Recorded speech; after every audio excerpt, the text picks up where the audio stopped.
જો સાંભળ, તારી પાસે અઢળક પૈસો છે, કેટલી મિલોનો માલિક છે, તારી પાસે પૈસો છે.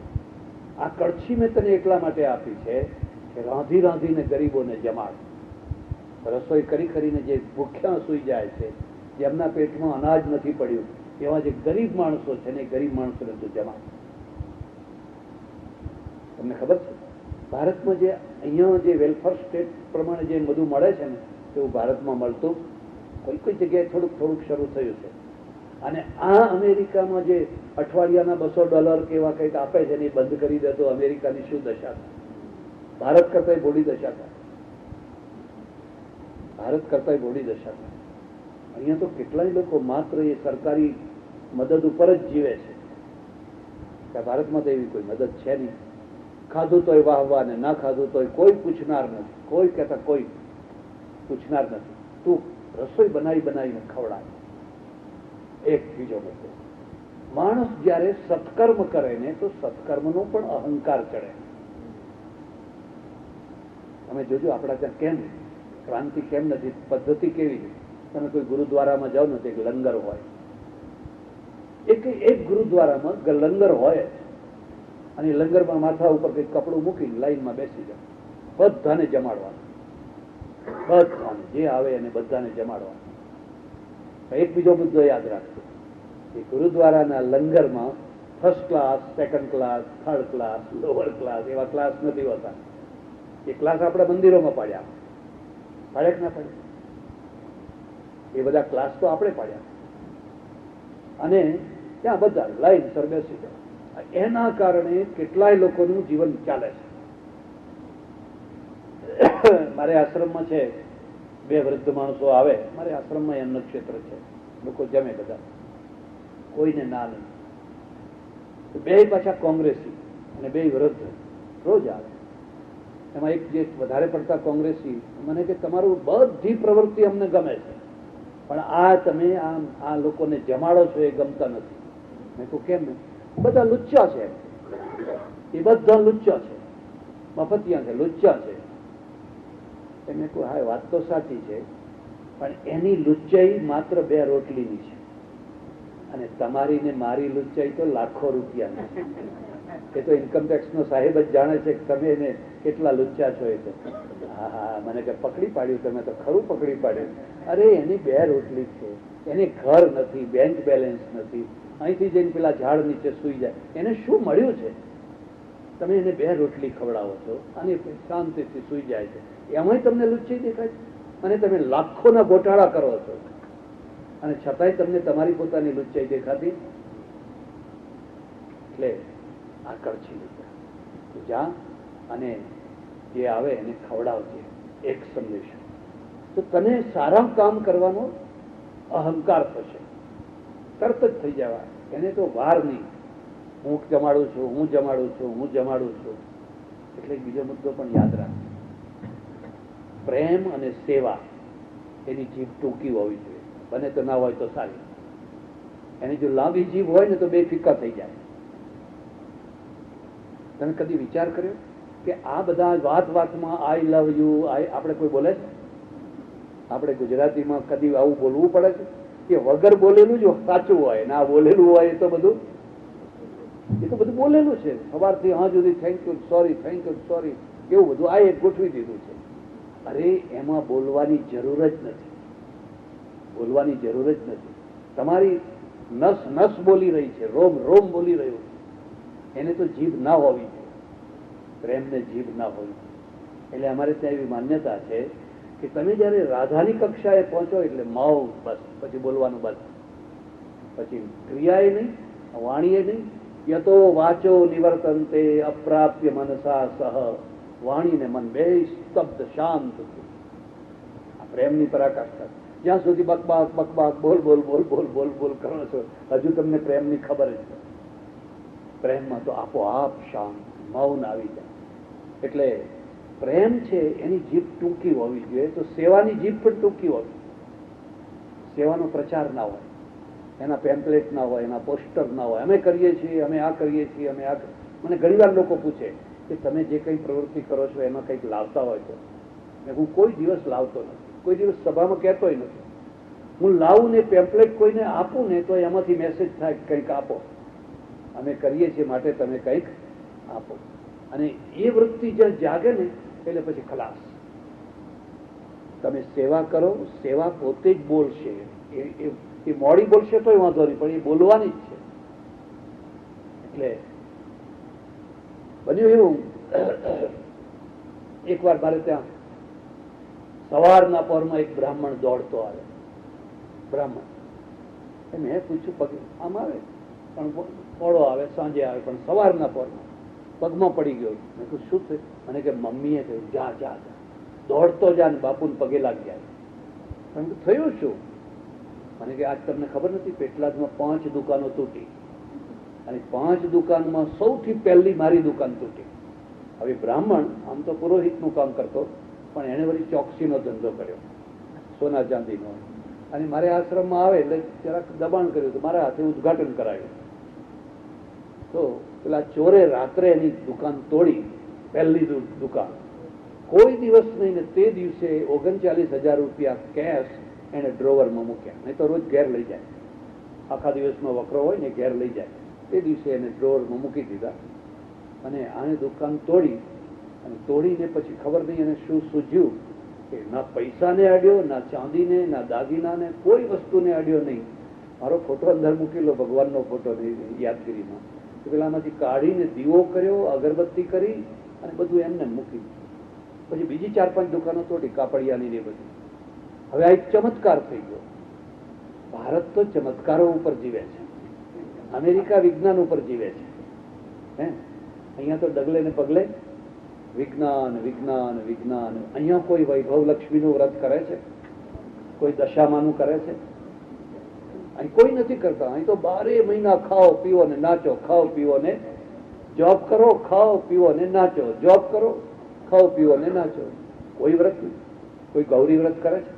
હમણાં છોકરીઓના આવ્યા, કોઈ વ્રત નહીં. અને આપણે બધા વ્રતો કરીએ છીએ કારણ કે આપણે પેલા લોકો પાસે કામ કરાવવા માંગીએ છીએ. એ મહા મને સારો ઘરવાળો ખોડી આપશે. કારણ કે જાતે તો ખોડા એવું છે નહીં, હવે તો ખોડવા માંડ્યા છે, પણ એમાં ભૂલો થવા માંડી. બધું પારકા પાસે કામ કરે. મને પૈસાદાર બનાવી દેજે, મને આમ બનાવી દેજે, મને તેમ બનાવી દેજે. એનો ગેરલાભ અમે ઉઠાવીએ છીએ. એટલે સૈયદ બાપુ, બુખારી બાપુ એટલા માટે નીકળી પડ્યા. મગજ જેવું બન્યું છે, આખું મગજ જ એ રીતનું બનાવેલું છે કે હું કોની પાસે જઉં તો પૈસાદાર થઈ જાઉં, હું કોની પાસે જઉં તો મારું કામ થઈ જાય. આ મગજ જ ખોટું બનાવવામાં આવેલું છે. એટલે વ્યાસ છે ને, વ્યાસને કહ્યું નારદે, તમે માત્ર પ્રેમ લક્ષણા એનો એવો ગ્રંથ રચો જે ગ્રંથમાંથી પ્રેમ નીકળતો હોય. બાકી તો બધું ઘણું છે. એટલે તમે જોજો ભાગવતમાં જે રાસ છે ને, એ રાસનું નામ જ પ્રેમ છે. રસો વૈ સહ રસમ એવાયમ લબ્ધ્વા આનંદી ભવતી. એક એવો ટાઈમ કે રસ થાય, રસની છોડો ઉડવા લાગે. રાધે રાધે રાધે રાધે રાધે. નરસિંહને ભાન ના રહે, ચૈતન્યને ભાન ના રહે, મીરાબાઈને ભાન ના રહે, અને અહર નિશ તન્મય થઈ જાય. આ રાસ છે. વાત તો સાચી. હવે સામર્થ્ય ઘણું છે. જે મહાભારત રચી શકે, એ બ્રહ્મસૂત્ર રચી શકે, એ આવો ગ્રંથ પણ રચી શકે. એટલે એ ગ્રંથ રચવાની એમણે શરૂઆત કરી. પણ એમને વિચાર કર્યો કે મારે એની એક ઉત્થાનિકા, એક ભૂમિકા લખવી છે. એ ભૂમિકા ના લખવું તો ગ્રંથના મહત્વને લોકો સમજી નહીં શકે. અને એને એક બહુ સરસ ભૂમિકા મૂકી છે. તમે વાંચજો, મહાત્મા વાંચજો. અને આપણા ત્યાં બધી કથાઓ સંસારમાંથી નીકળે છે. સંસાર ના હોય તો કથા જ ના હોય. અને સંસારમાં જો સ્ત્રી ના હોય તો કથા ના હોય. કેટલા પુરુષો હોય તો કથા હોય. એ બાવા જેવા બેઠા હોય, ગાંઠિયા ફાંકી લીધા તો એ વાહવા, ચણા ખાઈ લીધા તો એ વાહવા, અડધો કપ ચા પી લીધો તો એ વાહવા, પડ્યા હોય એવા એવા. પુરુષોની કથા હોય જ. પુરુષો પાત્ર બને. કોઈ ભીમ બને, કોઈ અર્જુન બને, કોઈ સહદેવ બને, કોઈ લક્ષ્મણ બને. એ પુરુષો પાત્ર બને. કથા સ્ત્રીની હોય. દ્રૌપદીની કથા હોય, સીતાજીની કથા હોય. એટલે સંસાર છે એ સંસારમાંથી જ કથા થાય. સંસારની કથા પછી સ્ત્રીઓમાંથી ઊભી થાય, પુરુષોમાંથી ના થાય. એટલે વ્યાસ છે ને, વ્યાસે કહ્યું મારે કેવી રીતે આ લોકોને વાત સમજાવવી. તો એક બ્રાહ્મણ છે અને બ્રાહ્મણ બધી રીતે સુખી છે, પણ એને એક જ દુઃખ છે, એને સવા શેર માટી નથી. આ એક જ દુઃખ છે. સંસારના ઘણા પાસા છે અને ઘણા પાસામાંનું એક પાસું છે, બધું છે પણ સવા શેર માટી નથી, સંતાન નથી. આપણે કઈ નથી, ના હોય તો મરવા દે ને. અરે બોલવું સરળ, પણ નથી. એને પૂછી જુઓ, એના મનમાં એક વ્યગ્રતા વ્યગ્રતા વ્યગ્રતા, અશાંતિ અશાંતિ થયા કરે છે. તમે કદી કલ્પના કરી લોકોને સંતાનની ઈચ્છા કેમ થાય છે? તમે કોઈ વાર તો વિચાર કરો. માણસની વાત જવા દો, પશુ પક્ષી જીવ જંતુ માત્ર તમે ચારે તરફ જુઓ, કેમ માણસને સંતાનની ઈચ્છા થાય છે? શું કરવાનું? સંતાન ના હોય તો શું વાંધો છે? ખાઓ પીવો, મજા કરો, આનંદ કરો. તમારી ઈચ્છા નથી, કુદરતે મૂકેલી ઈચ્છા છે, એ પરમેશ્વરે મૂકેલી ઈચ્છા છે. અને એ ઈચ્છા પૂરી કરવા માટે એને આવેગો મૂકેલા છે. એકદમ વંટોળિયાની માફક આવેગ આવે, એ ગાંડો થઈ જાય માણસ, અને એ આવેગમાંથી આગળનો ચીલો ચાલુ થઈ જાય. તમે લાખ પ્રયત્ન કરો કે આ ઘરેડ તોડવી છે, બહુ અઘરી છે, થોડી જોડ તમને આપો આપ એ ઘરેડ તરફ. એ કુદરત તમને ધક્કો મારે છે, અને કુદરત જે ધક્કો મારે છે એમાંથી આ સંસાર ચાલે. એટલે હવે સંસાર છે, એમાં સ્ત્રી છે, પુરુષ છે, એવી બ્રાહ્મણ છે. ઘણા માણસોને તમે જોજો કે એને સવા શેર માટીની ખોટ છે. કોઈને પૈસા નથી ઘરમાં, કોઈને આરોગ્ય નથી, કઈ ને કઈ પ્રશ્નો ચાલ્યા જ કરે છે. આ માણસ વૃદ્ધ થવા આવ્યો છે પણ ઘરમાં સંતાન નથી. એક બીજો મુદ્દો યાદ રાખજો. જેની પાસે અઢળક મિલકત છે, મોટું રાજપાટ છે, એને ચિંતા થાય કે આ બધું હું કોને આપું, આ બધું મારે સોંપવું કોને? ધ્યાન દેજો, પૈસાનો પણ ભાર લાગતો હોય છે. તમારા ખભા ઉપર ઉંચકાયેલી છે, પૈસો એમને નથી રહેતો, અને ખભો બળવાનો હોય તો જ પૈસો ઉંચકાયેલો. જો ખભો બળવાન ન હોય તો ક્યારે કોઈ માણસ પડાવી લે, ખેંચી લે, કઈ કહેવાય નહીં. અહીંયા અને દેશમાં પણ એકલ દોકલ દોષી કે એકલ દેકલ પૈસા વાળો દોષો જીવન નથી જીવી શકતા. એકલી દોષી છે, એકલો દોષો છે, અને એક ફ્લેટ મારે છે, પૈસાની કોઈ કમી નથી, પણ એનો નોકર ચાકર જ એને મારી નાખે છે. એની કામવાળી કે એનો કામવાળો છે, એને ખબર છે પૈસો છે, એ જ એને મારી નાખતા હોય છે. અહીંયા પણ આવું છે, દેશમાં પણ આવું છે. એટલે પછી શું થાય કે ભાઈ સમૂહમાં જઈને જીવ, સમૂહમાં જઈને રોજ જેથી રક્ષણ થાય. મારે આશ્રમમાં, કોબાના આશ્રમમાં એક ડોશીમાં રહે છે. હવે એનો આલિશાન બંગલો છે, પૈસાદાર છે, સુખી છે, પણ મને કે ના, બંગલામાં તો બીક લાગે છે. કેટલો મોટો બંગલો, અને હું એકલી રહી કેવી રીતે શકું? એટલે અહીં મને સારું લાગે, અહીં મને બહુ ગમે. બધાના વચ્ચે રહીએ, ભજન ગાય, કીર્તન ગાય, બધાના વચ્ચે. એટલે પૈસો છે ને એના માટે પણ ખભો જોઈએ, ઉપાડનારો, વજન ઉપાડનારો. એનું વજન છે, અને વાણીઓ જ વજન ઉંચકી શકે, બધાના ઉંચકી શકે. વાણિયાની બહુ મોટી તાકાત, એ બહુ વજન ઉંચકી શકે. એટલે હવે એ વજન છે ને, એક ટાઈમ થયો, હવે મારે વજન બીજા કોઈના ખભા ઉપર મૂકવું છે. બીજાના ખભા ઉપર મૂકો ને તો તમને હાશ થાય. બહુ સારો દીકરો છે, અને તમે દીકરાને ચાવીઓ આપી દીધી, સોંપી દીધી, બધું વજન મૂકી દીધું, હવે તમને શાંતિ. પણ વજન ઉતારવાની કોઈ જગ્યા જ નથી. કેટલી મોટેલો છે, કેટલી હોટલો છે, કેટલા બેંક બેલેન્સ છે, કેટલા શેર છે, કેટલી ગુપ્ત મિલકત છે, કેટલી પ્રગટ મિલકત, પણ આ કોના ખભા ઉપર મૂકી? વૃદ્ધાવસ્થાના પ્રોબ્લેમ બહુ ભયંકર પ્રોબ્લેમ, બહુ ભયંકર છે. જો એને પાછલી જિંદગી જીવતા ના આવડે તો આવા માણસ છે ને, એ કુદરતે વ્યવસ્થા કરી ત્યાં સુધી એનો છોકરો મોટો થઈ ગયો એટલે ભાર મૂકી દેવાના આવતા. પુત્ર સુપુત્ર છે, અને બાપ હરખમાં હરખમાં બધું એને આપી દે. ઘણી વાર પુત્ર કુપુત્ર હોય, સુપુત્ર ન હોય, અને આપી દે. બાપ ઉદાર છે ને આપી દે, અને પછી દુઃખી થાય.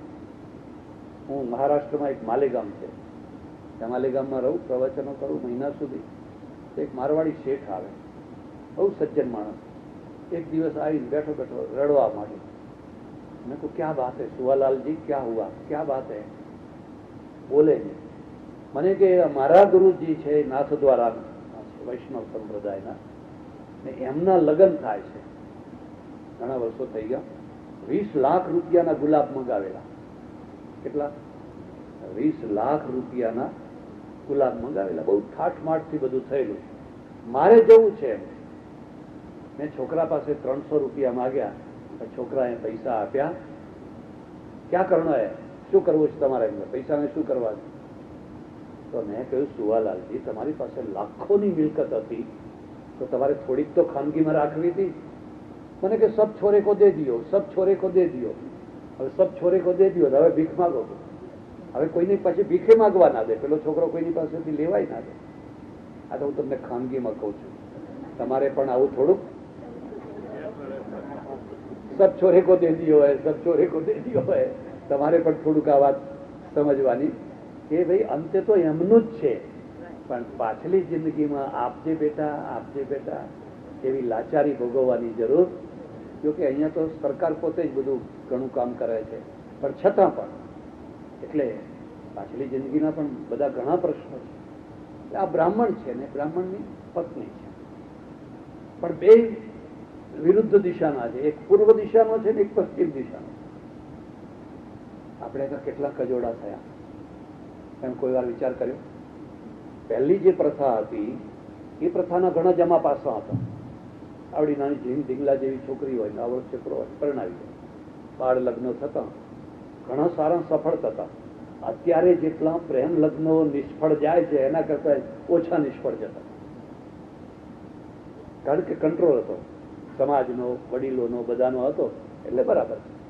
પણ એનું એક બહુ મોટું ઉધાર પાસું એ હતું કે એમાં કજોડા કેટલા થતા. બસ કજોડા જ કજોડા, અને કજોડા પછી કઈ ફેરફાર કરી શકાય? પછી એમાં કશો ફેરફાર ના કરી શકાય. એટલે કેટલાક લોકોના જીવન તો બળતરામાં જ. અને પતિ હોય કે પત્ની હોય, બેમાં જે સજ્જન હોય ને એ જ દુઃખી થાય, દુર્જન દુઃખી ના થાય. જે માણસ સજ્જન હોય એને દુઃખી થવાનું સમજી લેવાનું, અને એના કારણે જ ઘર ટકે. જો એ દુર્જન થઈ જાય તો ઘર તરત જ તૂટી જાય. કેટલી સ્ત્રીઓ કુવામાં પડતી, કેટલીક બળી મરતી, કારણ કે સહન નથી થતું દુઃખ. હવે સહન નથી થતું. અમારી બાજુમાં જ એક ગામ છે સોજિત્રા, અને સોજિત્રામાં એક હોસ્પિટલના ઉદઘાટન, એક વોર્ડના ઉદઘાટન પ્રસંગે મને બોલાવનારા હતા અમારા ઓળખીતા જ સારા સર્વોદય કાર્યકર્તા, ગાંધીવાદી, અને એને બોલાવ્યા. પછી મેં તપાસ કરી, ભાઈ આ કેમ વોર્ડ? આ તો નાની છોકરીનો ફોટો મૂકેલો છે, કોઈ મા બાપનો ફોટો નથી દેખાતો. મેં પૂછ્યું ભાઈ આ કોણ છે ને શું છે? તે તો બિચારા રડી પડ્યા, પણ બોલ્યા. પણ બીજી ડોશીઓ હતી, એને કહ્યું આ એમની દીકરી છે, અને એ દીકરી કુવામાં પડીને મરી ગઈ. પછી ચડોતરના રિવાજ પ્રમાણે જે 100-150 તોલા સોનું આપેલું એ બધું પાછું આવ્યું. એ પાછો આવેલો જે પૈસો છે, આણે કહ્યું મારે એ પૈસો ના જોઈએ. એમાંથી આ વોર્ડ બંધાયો દર્દીઓ માટે, ગરીબ માણસો માટે, એમાંથી બંધાયેલો. પણ મેં કહ્યું એ છોકરી ડૂબીને મરી કેમ ગઈ? એક વૃદ્ધ માજી હતા, મને કે રાતના 11 વાગે મારે ત્યાં આવી, અને મારે ત્યાં આવીને મને કરગરવા લાગી, માસી મને બચાવી દો, મને બચાવી. મારે સાસરે નથી જવું, મારાથી ત્યાં એ લોકો મને મારી નાખશે. એ લોકો મને દુઃખ દેવાનું કંઈ બાકી નથી રાખતા. 2-3 વાર આવી ગઈ, સમજાવી પાછી મોકલી, હવે મને ના મોકલશો. પણ દરેકને શું હોય, દીકરી તો એના સાસરે, આપણે ત્યાં તો કહેવત છે કે આવે તો હસતી હસતી આવજે, અને જો રોતી આવે તો કુવામાં પડજે. પણ જો હસતી હસતી જ આવવાનો શું કામ તમારા ઘેર આવે? જયારે રોવાના દિવસો હોય ત્યારે જ આવવાનું હોય. એટલે મેં જ એને સમજાય કે ના બેટા, કાલ સવારે તારે ઘેર જવાનું છે, અને બધું સારું થઈ જશે, આમ થઈ જશે, તેમ થઈ જશે, બધું સમજાય. રાતના 1 વાગે એને લાગ્યું કે હવે કોઈ હિસાબે કોઈ માણસો મારી વાત માનતા નથી, કુવામાં જઈને પડી. સવારે પછી ખબર પડી કે ડૂબી ગઈ, મરી ગઈ. એ થયું કજોડા જ કજોડા. હવે એ પ્રસંગ અહીંયા નથી બનતા. ભલે અહીં બીજું ખરાબ હશે તો હશે, પણ છૂટા થયા, જાઓ આમ હોટલમાં ઉતર્યા, હોટલમાં ઉતર્યા, વળી પાછું બીજું ખોળ્યું, ત્રીજું ખોળ્યું, ચોથું ખોળ્યું. એ અહીંયા કોઈને કલંક નથી લાગતું. અને આપણે તો એવી વ્યવસ્થા કરી છે કે તરત જ કલંક લાગે, એના ઉપર આમ ડાઘ લાગી જાય, ફલાણો ડાઘ લાગી જાય. એટલે મેં ભાઈને કહ્યું તમે આ વોર્ડ બાંધ્યો એ સારું કર્યું છોકરીની યાદમાં, પણ ખરેખર તમારે એ પૈસાનો ઉપયોગ આવી જે ઘેરથી નીકળી પડેલી, જેને પગ મૂકવાની જગ્યા નથી, એવી જે નીકળી પડેલી સ્ત્રીઓ છે, એને એક રાત કે 2 રાત પાર કરવા માટે એક વનિતા આશ્રમ બાંધવાની જરૂર છે. લાય કરતી, બળ કરતી એ નીકળી ગઈ છે. ક્રોધ એવો છે, પતિ પત્ની બે લડ્યા છે, બહુ લડ્યા છે, હદ વિનાનું એકબીજાને બોલી નાખ્યું છે. હવે આ ઘરમાં રહેવું નથી. હવે નીકળી ગઈ છે, પણ નીકળીને જાય ક્યાં? એને તો પગ મૂકવાની તો કોઈ જગ્યા નથી. આપણે ઘણા મંદિરો બાંધ્યા છે, ઘણા આશ્રમો બાંધ્યા છે, ઘણું બધું બાંધ્યું છે, પણ સ્ત્રીઓ માટે શું બાંધ્યું છે? સ્ત્રીઓ માટે કોઈ પગ મૂકવાની જગ્યા. પછી આખો દિવસ કોઈ રેલવેના સ્ટેશને બેસી રહે બાંકડા ઉપર, કોઈ બસ સ્ટેશન ઉપર બેસી રહે અને વિચાર કરે કે હમણાં સાંજ પડશે, ક્યાં જવું, શું કરવું, ક્યાં જવું. ત્યાં એની ગંધ છે ને પેલા ગીધને આવી જાય. દરેક બસ સ્ટેશન ઉપર, રેલવે સ્ટેશન ઉપર થોડા ગીધ ફરતા હોય છે, એમને આવી જાય ને નજીક આવીને મીઠી મીઠી વાત, ચાલો તમને અમે એમ કરીને એને આશરો જોતો હોય. પછી ઠેઠ મુંબઈ ધકી લીધી, એને ક્યાંય ક્યાંય એનું જીવન બરબાદ કરી નાખે. તમે એને 1-2 રાત કઢાવી દો, એનો ઉભરો શાંત થઈ જાય. ભગવાને બહુ દયા કરી છે. ગમે એટલો આવેશ, ગમે એટલો ક્રોધ ચડ્યો હોય, પણ પછી થોડોક ટાઈમ થાય, 1 દિવસ, 2 દિવસ, 4 દિવસ થાય, એ ક્રોધ શાંત થઈ જાય, પછી શાંત થઈ જાય. પણ હવે જયારે આ ઉભરો છે ત્યારે એને બચાવી લેવાની જરૂર છે. એ તો આપણા પાસે કોઈ વ્યવસ્થા જ નથી. મારે આશ્રમમાં મહિને 2 મહિને આવો એકાદ પ્રસંગ આવીને ઉભો રહે અને ઘણી વાર મારે આશરો આપવો પડે. પણ લોકો મને શું કે, મહારાજ ભજન કરો ને આ પંચાયતમાં તમે ક્યાં પડો છો? આપણે તો જીવનને એક પંચાયત માની લીધી છે, જીવનને એક માયા માની લીધા. અરે હું અત્યારે કહે છે કે આ પંચાયતમાં, પણ તારી જ દીકરી આવી રીતે આવે ને હું ના રાખું તો, તારું જ માણસ આવે ને હું એને બહાર કાઢી મૂકું તો.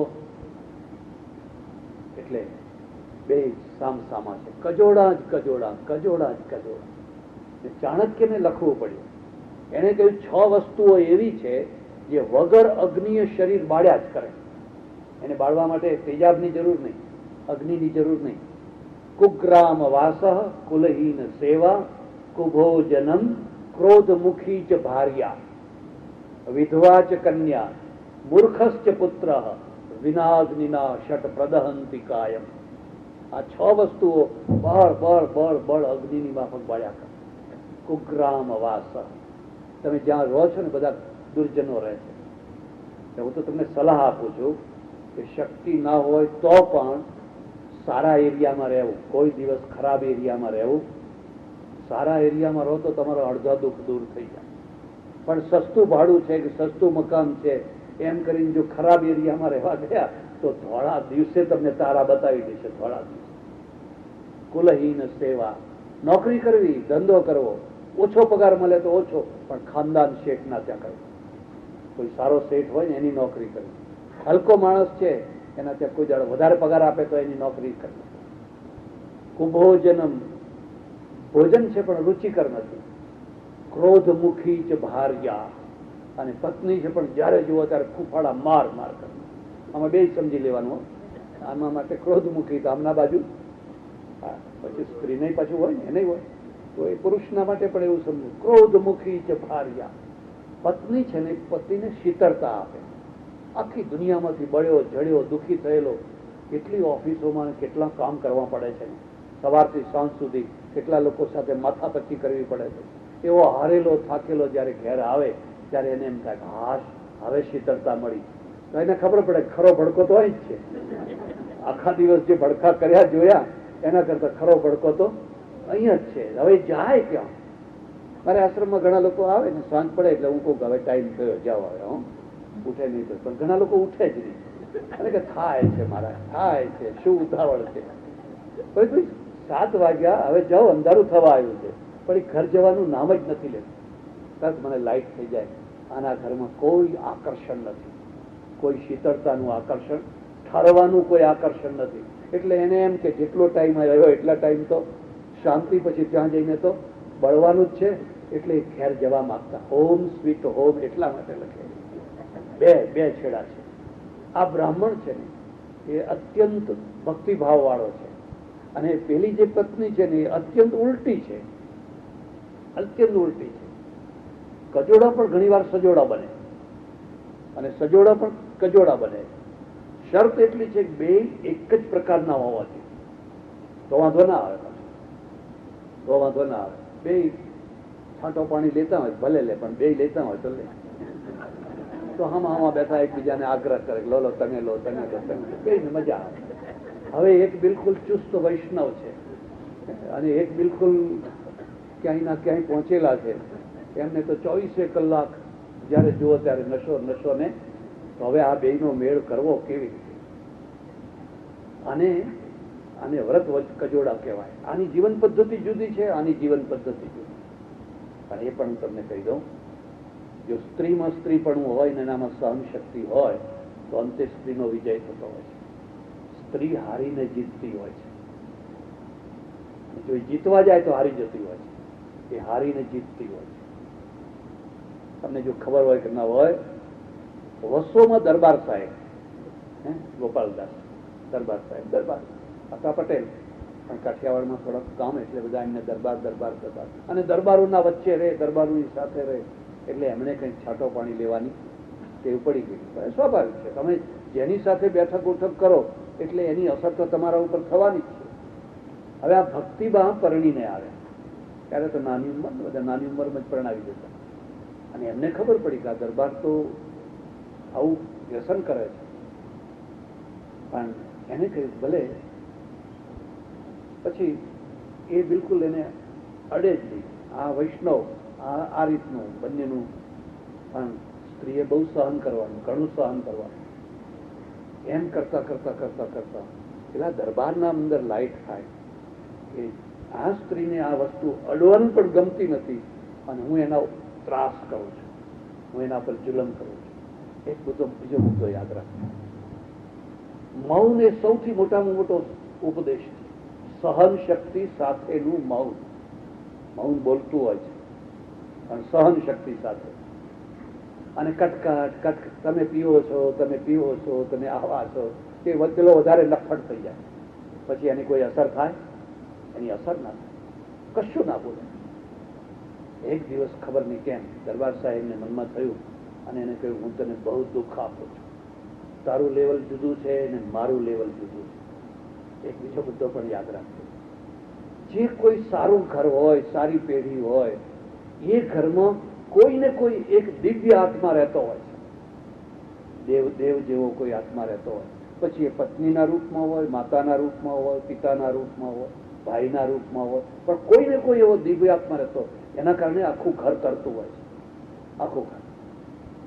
અને આ માણસ તો મહાન હતો, પણ હવે વ્યસને ચડી ગયો એટલે આવું થઈ ગયેલું.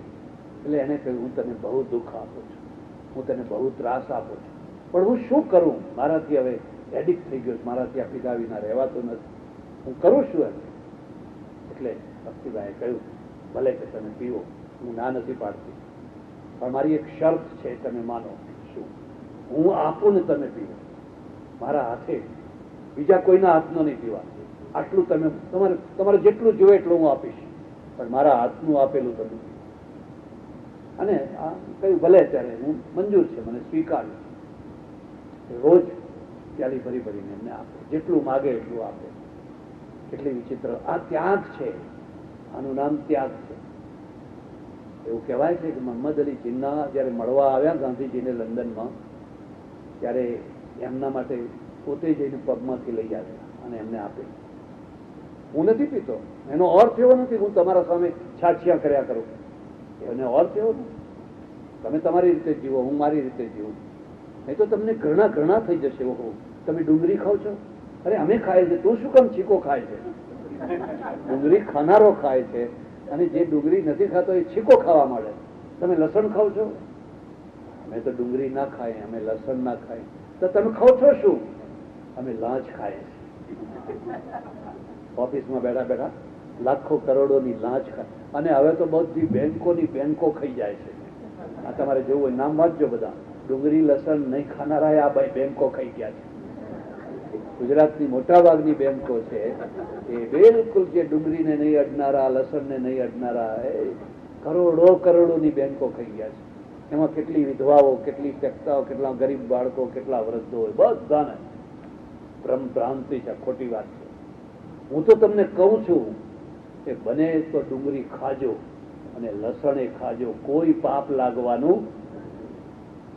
મારા ગુરુજી હતા ને, એમણે મને કહ્યું, દેખ સચ્ચિદાનંદ, કિસી કો પ્યાજ મત છોડાના, કોઈને ડુંગળી છોડાવીશ નહીં. એમ કે હું પોતે ખાઉં નહીં.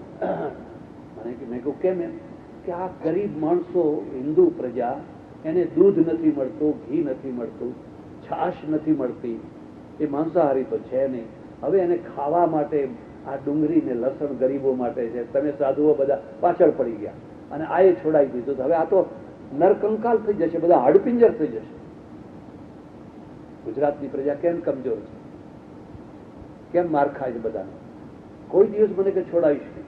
અને મને એ લાગે એટલે અમે આશ્રમમાં શું કર્યું છે, અમે સવારે બધાને છાશ આપીએ અને 4-5 ડુંગળીઓ આપીએ.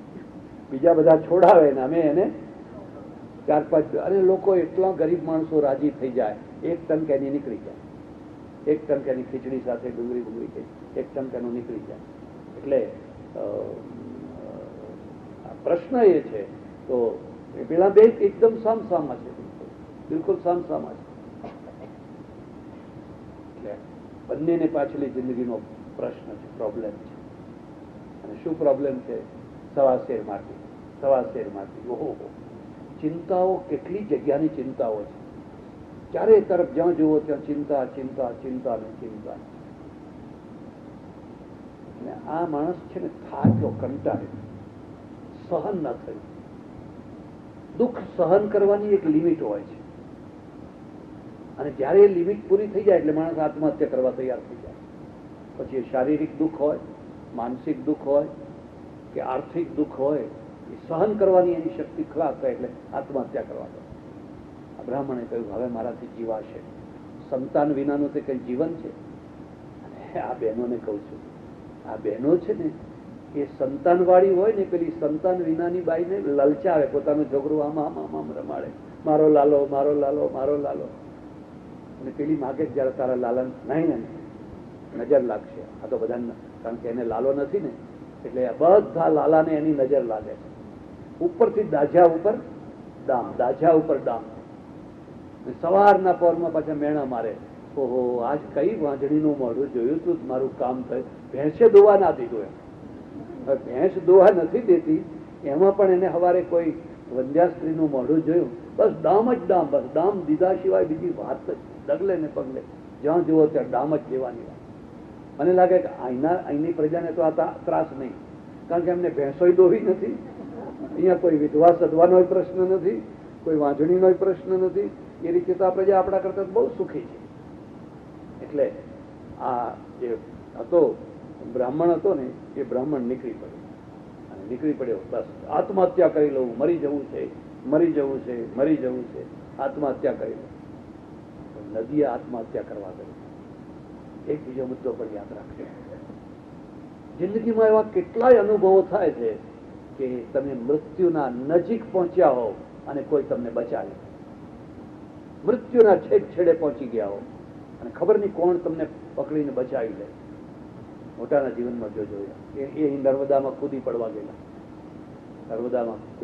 ગયેલા, અને 2, 5, 10 સાધુઓ બેઠેલા. ત્યાં જઈને કે લાવો મરતા પહેલા સાધુઓના સંતોના દર્શન કરું. એ બધા 5, 10 બેઠેલા, ત્યાં પહોંચીને દર્શન કર્યા. એ પેલા કહો આવો આવો આવો, થોડા ભોજન કરો. તે જલેબી હતી, એ જલેબી તો ખાધી કઈ કિલો 1.5 કિલો. કે હવે મરવું જ છે ને, અજીર્ણ થવાનો તો કોઈ પ્રશ્ન નથી. એવી અજીર્ણ થઈને ડોક્ટર પાસે જવું છે તો મરવું છે તો ખાઈને મરો, સારી રીતે ખાઈને મરો. અને ભેખડ ઉપરથી કૂદીને પડ્યા અને નર્મદામાં તણાયા, ફેંકી દીધા એક જગ્યાએ બહાર. જયારે ભાન આવ્યું ત્યારે પેલા માછીમારો બધા ચારે તરફ હતા ને, અને પછી પાણી બાણી કાઢી નાખી, નવું જીવન આવ્યું. અને એને લાઈટ થઈ, મને કોઈ જીવાડવા માંગે છે, હું મરવા માંગુ છું પણ કોઈ મને જીવાડવા માંગે છે. અને જે જીવાડવા માંગે છે એ કોઈ હેતુ માટે, કોઈ કારણ માટે જીવાડવા માંગે છે. માટે હવે હું જીવીશ, મૃત્યુ સુધી જઈને પાછો આવ્યો. માણસ બચી જતો હોય. આ માણસ એક નદીમાં પડવાની તૈયારી કરી રહ્યા છે, ત્યાં એક સંન્યાસી આવી ગયો, એક સંન્યાસી. અને સંન્યાસીને જોયો, પાછા બ્રાહ્મણ છે એટલે સંસ્કાર છે, એને થયું લાવ ત્યારે હવે નદીમાં જ મરી જવું છે, પહેલા મહારાજને પગે તો લાગવા દે. અને હું તમને ખાસ સલાહ આપું છું. અમારે ત્યાં લખ્યું છે, અભિવાદનશીલસ્ય નિત્યમ વૃદ્ધોપસેવિન ચત્વારી તસ્ય વર્ધ્યંતે આયુર્વિદ્યા યશો બલમ. તમે ચાણક્યને વાંચજો, ભર્તૃહરિને ચાણક્ય, ઓહો, આખું જીવન ભરી દીધું છે. અભિવાદનશીલસ્ય, જેને નમસ્કાર કરવાનું શીલ છે. કોઈ વડીલ મળે એટલે પગે લાગે, કોઈ મળે પગે લાગે, કોઈ મળે નમસ્કાર કરે. આપણી સંસ્કૃતિ. ઘરમાંથી બહાર જાય છે છોકરો, માને પગે લાગી જાય છે, બાપને પગે લાગી જાય છે. જોબ કરવા માટે છોકરો જાય છે તો એની માને પગે લાગી જાય છે, એના બાપને પગે લાગી જાય છે. હું એકવાર અમેરિકામાં અહીં આવેલો, અમારે ચડોતરના જ એક બહુ મોટા વૈજ્ઞાનિક, એક બહુ મોટી સાયન્સ ઇન્સ્ટિટ્યૂટના અધ્યક્ષ થયેલા, એટલી ઊંચી કક્ષાએ પહોંચેલા, પણ એની ઘરવાળી ગોરી, જર્મન મૂળની હતી, ગોરી હતી. તો આવો મોટો વૈજ્ઞાનિક, હવે પેલી ગોરીબાઈએ ડાયટ કર્યું, ઉપવાસ કરેલા, પછી વજન વધી જાય ને એટલે કરેલું. અને પેલી એની સાસુ છે એ દેશમાંથી આવેલી, અને અંગ્રેજી આવડે, તો થોડુંક જાણે, પણ ડોસીને અંગ્રેજી આવડે ને એટલે ખાવાનું લઈને એની પાછળ ને પાછળ, ખાન ખાન મારી બેન ખાને, ખારી ખાને મારી બાઈ ખાને. એટલે પેલી કે નો નો, અરે પેલું પાછળ ને પાછળ ફર્યા કરે, તું ખાને થોડુંક, તું ખાને, તું ખાને. મેં કહું પ્રેમને ભાષાની જરૂર નથી, એને ખબર છે કે અમારી પાછળ પાછળ શું આગ્રહ કરવા પડે. એટલે એ જયારે આવડો મોટો ડોક્ટર જયારે એની ઓફિસમાં જવાનો થાય, એના બાપુને પગે લાગે. અભણ માં છે પણ અભણ માને પગે લાગે, અને પછી જાય. તો મને એટલો આનંદ થાય. મેં કીધું ભલે ગોરી પરણ્યો તો પરણ્યો, એની કઈ વાંધો. અને હવે તો તમારે આ છૂટ રાખવી જ પડશે. જો અહીં રહેવું હોય તો આ છૂટ રાખવી જ પડશે, નહીં તો તમે રહી નહીં શકો અહીંયા. પણ એમાં કાળજી એટલી રાખવાની કે પાકિસ્તાન ના આવી જાય. બાકી બીજું બધું હોય તો વાંધો નહીં, પણ પાકિસ્તાન ના આવી જાય એટલી કાળજી રાખવાની. અને પાકિસ્તાન વાળા તો ટાર્ગેટ કરીને બેઠા છે, એ તો શિકાર કરે એમ, જેમ શિકાર કરે એમ શિકાર કરવા માટે બેઠા. અને આ બધા નિર્દોષ ભોળા ભાળા છે, ક્યારેક કોના ઝપાટામાં આવી જાય કઈ ના શકાય. એટલે અભિવાદનશીલસ્ય, જે નમસ્કાર કરે છે બધા. વૈષ્ણવ પરંપરામાં આ છે, જે પહેલા હાથ જોડે એ વૈષ્ણવ, અને એ હાથ જોડે પછી હું હાથ જોડું એવી રાહ જોવે એને વૈષ્ણવ કહેવાય. પહેલા જોડી લે, પહેલા હાથ જોડી. નિત્યમ વૃદ્ધોપસેવિના, બહુ સુંદર વાત લખી, જે રોજ વૃદ્ધોની સેવા કરે છે. વૃદ્ધોની, નિત્યમ વૃદ્ધોપસેવિના. કેમ વૃદ્ધોની સેવા? હવે અહીંયા ડસ્ટબિન કહે છે, વૃદ્ધોને નામ પાડ્યા છે ખોખા, ડસ્ટબિન. તમારા ઘરમાં ડસ્ટબિન કેટલા છે? એટલે પેલો છોકરો સમજ્યો નહીં કે નહીં મારે ત્યાં તો રૂમે રૂમે નહીં, એ નહીં, આખી રાત ઊંઘતા નથી કોઈને ઊંઘવા. આપણે બસ હું ને તું બે, બીજું કોઈ જોઈએ? પેલા કે છે નિત્યમ વૃદ્ધોપસેવિના. ઉત્તર ગુજરાતમાં મારા એક ઓળખીતા પટેલ ગુજરી ગયા. હવે જો કરોડાધિપતિ, બહુ મોટી પેઢી, બહુ મોટી પેઢી. પછી અમારે તો બહુ નજીકનો સંબંધ, આત્મીયતા થઈ ગઈ, ઘણા કામો કર્યા. પછી કોઈ વાર ખીલે ને ત્યારે બધી વાતો કરે. હું તમને ખાસ વાત કહું છું, માણસને ખીલવતા શીખો. ખીલે એટલે પછી આપોઆપ એમાંથી બધું નીકળે. જેમ માણસ દારૂ પીવે ને, તો દારૂ પીવે એટલે પછી buck buck buck buck buck buck કરવા લાગે, પણ એ બક બક જુદું છે. અને માણસ ખીલે, સંગીતકાર ખીલે ત્યારે જ જામે હો. જો સંગીતકાર ખીલ્યો ના હોય અને ના ખીલવા દેવો હોય તો એક જ કામ કરવાનું, બીજું કશું જ નહીં. એની સામે જ થોડા ઝોકા ખાનારા માણસો બેસાડી દેવા, બીજું કઈ જ નહીં કરવાનું, એની સામે જ બેસાડી દેવા. આમ ઝોકું ખાય એટલે એ મૂર્છાઈ જાય. એટલે એ લોકો શું કરે, પોતાના જ માણસો, વાહ વાહ ઉસ્તાદ, વાહ ઉસ્તાદ, વાહ ઉસ્તાદ, પોતાના જ માણસો બેસાડે. હવે જો ના કરે નારાયણ ને કોઈ મનહૂસ માણસ આવી બેસી ગયો ઝોકા ખાવા માંડે તો એની દશા શું થાય? મને એક માણસે મને કહ્યું, મને કે દેખો સ્વામીજી, શું એક બે આપણા માણસો તાલીઓ વગાડનારા રાખવા. આપણા માણસો કે હા, કેમ? મને કે પાછળ તો બધા વગાડનારા ઘણાય છે, પણ શરૂઆત કરનાર જોઈએ. શરૂઆત કરનાર જોઈએ, બે ચાળા પામાન કરે ને એટલે પછી પાછળ તો બધા, ઘણાને તો ખબર નહીં કે આ તાલી કેમ પડી. પડી એટલે આપણે પાડવાની, બધાએ પાડી માટે આપણે પણ એટલે કે એક બે માણસો આપણા જ રાખવાના, વાહ વાહ ઉસ્તાદ, વાહ ઉસ્તાદ, વાહ ઉસ્તાદ. એટલે સંગીતકાર પણ ખીલે તો બધું બોલે, માણસ પણ ખીલતો હોય છે. માણસ જયારે ખીલે ત્યારે એના અંદરથી બધું આપોઆપ બહાર નીકળવા લાગે. એટલે પેલો બ્રાહ્મણ છે, અને બ્રાહ્મણ છે એ આત્મહત્યા કરવા તો અભિવાદનશીલ છે નિત્યમ વૃદ્ધોપસેવી. મેં એમને પૂછ્યું, મેં કહ્યું ફલાણા ભાઈ ખોટું ના લગાડશો, તમારી બુદ્ધિ કરતા તમારા મહેતાઓની બુદ્ધિ વધારે છે. લગભગ બધે જ આવું હોય તો મોટા ભાગે તમે જોજો અબજોપતિ શેઠિયાઓ કરતા એમના નોકર ચાકરોની બુદ્ધિ વધારે હોય. મને કે વાત સાચી છે. તો આટલા બધા પૈસા તમારી પાસે આવ્યા કઈ આવડતથી? મને કે મારી આવડતથી નથી આવ્યા, આ પરિસ્થિતિ મારી આવડતથી નથી. તો કેવી રીતે આવ્યા? અમારે તો કોઈ દૂર ઇન્ટિરિયર ગામમાં અમે રહેતા, નાના ગામમાં લેવા પાટીદાર, અને અમારા ઘરમાં મહેમાનો બહુ આવે, અતિથિઓ બહુ આવે. અમારી ત્યાં તો 2 મહિના મહેમાન ગતિના છે. કોઈ કામ ના હોય એટલે બધા વૃદ્ધો આવે, પાઘડી હોય એની ખૂંટીઓ ઉપર ટીંગાડી દે, કેડિયા કાઢે, ઉઘાડું શરીર, અડાયો થઈ હોય, અડાયો, અને 2-4 ઓકા મૂકી દીધા હોય એટલે ગુડગુડ ગુડગુડ ગુડગુડ કરે. પછી હાંજ પડે એટલે મારા બાપુ કે જાઓ બધા વૃદ્ધોને પગ દબાવો. એ બધા વૃદ્ધો જે ખાટલા ઢાળેલા હોય ત્યાં જઈને પગ દબાવો. એટલે અમે બધા છોકરા એમના પગ દબાવીએ. એમના બરડામાં અડાયો થઈ હોય ને એમ નખેથી તોડીએ, અને પેલા આમ અડધી આંખ નીચીને એવા પડ્યા હોય પણ કોઈ ના જ ના પાડે. એમના કે હવે બસ કરો, હવે બસ કરો, એવું કોઈ બોલે જ નહીં. અમે થાકી જઈએ પણ આમ કરીને બેઠા હોય, સૂતા હોય. મને કે એમના આશીર્વાદના પૈસા છે, આ મારી આવડતના પૈસા નથી. એ વૃદ્ધ માણસો અમે જયારે એમને અડાયો તોડતા હતા ને પગ દબાવતા હતા ને ત્યારે નાભીમાંથી નીકળતું હતું ભલું થાવ, ભલું થાવ, ભલું થાવ, એના પૈસા. એટલે પેલો ચાણક્ય છે નિત્યમ વૃદ્ધોપસેવીના.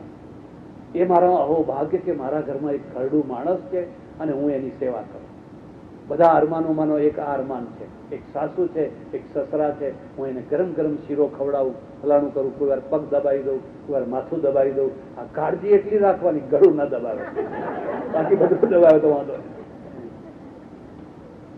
ચત્વારી તસ્ય વર્ધ્યંતે આયુર્વિદ્યા યશો બલમ. આ 2 જ કામ કરતો હોય કોઈ માણસ તો એની 4 વસ્તુઓ વધે. આયુષ વધે, વિદ્યા વધે, આયુર્વિદ્યા, યશ વધે અને બલ વધે.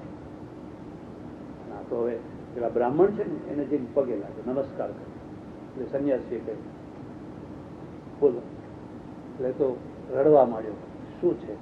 બહુ દુઃખી છું, મારે આત્મહત્યા કરવી છે, મારું આત્મકલ્યાણ થાય, મારું આત્મહત્યા. પણ શા માટે આત્મહત્યા કરવી? મારે સવાશેર માટે, મને એક સંતાન જોઈએ, સંતાન જોઈએ, સંતાન જોઈએ. પેલા એ કહ્યું રહેવા દે, સંતાનમાં કોઈ સુખ નથી. આ જેને હોય એને જોઈ આવજો. જેને સંતાનો હોય ને તું જઈને જોયા મા બાપની. પણ એ તો ના માન્યો તો ના જ માન્યો. એને કહ્યું જો હું તને સંતાન આપું પણ એ તને સુખ નહીં આપે, તને દુઃખી દુઃખી કરી નાખશે. કે જે થવું હોય થાય, જે થવું હોય થાય, પણ અત્યારે તો તમે મને સંતાન આપો, આપો ને આપો જ. અને એને કહ્યું લે ત્યારે આ ફળ લઈ જા અને આ ફળ છે તારી પત્નીને ખવડાવજે. ભગવાન તારે ત્યાં પારણું બંધાવશે. હર્ષ થઈ ગયો, ખુશ થઈ ગયો. બસ હવે મારે ઘેર પારણું, હવે મારે ઘેર પારણું, હવે મારે ઘેર પારણું. એની ઘરવાળીને આપી. ઘરવાળીને કહ્યું જો આ ફળ તું ખાઈ દેજે. આ બધી જે ઉત્થાનિકાઓ છે ને એની અંદર જ બધું તત્વ મૂકી દે. અને એને પાછો વિચાર આવ્યો કે હું આ બધી ફળ ખાઉં, મને ગર્ભ રહે, કેટલું ખાવાની કાળજી રાખવી પડે, કેટલી પીડા કરવી, કેટલું આ નિયમ પેલો નિયમ, અને પ્રસૂતિ વખતે તો ઓહો કઈ પીડા થાય. આપણે ત્યાં જે વેદનાઓ બતાવી છે એમાં વીછીની વેદનાઓ અને પછી પ્રસૂતિની વેદના બતાવી છે. તો એ બધી પીડા થાય. ના ના ના, મારે આ ખાવું નથી. જો બિલકુલ ઉલટો છે. પણ નથી ખાવું તો હવે કરશું શું? પેલો આઈને પૂછશે તો હું શું જવાબ આપીશ? એટલે એને શું કર્યું કે ફળ હતું એ પેલી ગાયને ખવડાવી. ગાય હતી ને ગાયને ખવડાવી. અને પછી તો બધી આખી લાંબી કથા છે, તમે જાણો છો. મારે તમને બહુ લાંબે સુધી નથી લઈ જવું. આપણો ટાઈમ તો ક્યાંકનો પૂરો થઈ ગયો છે. 8 વાગ્યા સુધીનું હતું 8 ને 17 થઈ છે.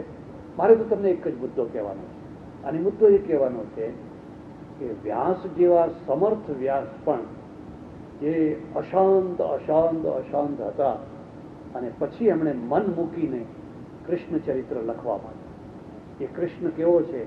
એ રમે છે, માખણ ખાય છે. પેલું બ્રહ્મ સત્યમ પરમ ધીમહિ, તમે ભાગવતનો પહેલો શ્લોક જોયો, જન્માદ્યસ્ય યતોન્વયાદિતરતઃ. તો જે આખા બ્રહ્મસૂત્રની ઉત્થાનિકા લખી અને અંતે લખી દીધું, એવું જે પરમ સત્ય છે, એ પરમ સત્યને મારે જશોદાના ખોળામાં રમતું કરવું છે. જે યોગીઓના હૃદયમાં રમે છે, જે કોઈના મનમાં રમે છે, એ હવે વ્રજમાં મારે એને રમતું કરી દેવું છે. અને એવું રમતું કરી દેવું છે કે જે પછી એની ઉપાસના કરે એને આપોઆપ શાંતિ પ્રાપ્ત થાય. એટલે સજ્જનો, મારું એક પુસ્તક છે, તમારી ઈચ્છા થાય તો એ પુસ્તકનું નામ છે કૃષ્ણ લીલા રહસ્ય. અને કૃષ્ણ લીલા ઉપર થોડી કેસેટો પણ છે, જો ઈચ્છા થાય તો તમે સાંભળજો. પછી આગળ એક પછી એક બધી વાતોનું થોડું યથાશક્તિ વર્ણન કરેલું છે. પણ આજ તો મારે તમને આટલી જ વાત કહેવાની છે કે માણસની જે પાછલી જિંદગી છે